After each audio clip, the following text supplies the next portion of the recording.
సిరులు ప్రసాదించే శ్రీ మహాలక్ష్మి కరుణ కోసం చేసుకునే వరలక్ష్మి వ్రతం సందర్భంగా కొన్ని ప్రత్యేకమైనటువంటి ఆచారాలు పాటిస్తే మరింత శీఘ్రంగా ఆ వరలక్ష్మీదేవి కృప మనకు లభిస్తుందని ఆధ్యాత్మిక పండితులు చెప్తున్నారు.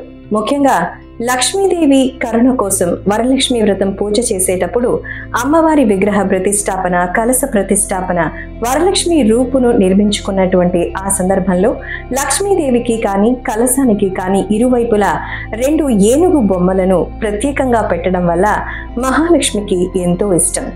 అంతేకాకుండా మనం ప్రత్యేకంగా ఆ రోజున ధరించే చీర రంగు బంగారు వర్ణం, గులాబీ వర్ణం, ఆకుపచ్చ వర్ణం ఉండేలా చూసుకుంటే శ్రీ మహాలక్ష్మి మన ఇంటిలో కొలువై ఉంటుందని పురాణ శాస్త్రం చెప్తోంది. అంతేకాకుండా పవిత్రమైనటువంటి ఆ రోజున ఇంటి నిండా ధూపం వేసి ఆ శ్రీ మహాలక్ష్మి ఆరాధన చేయాలి.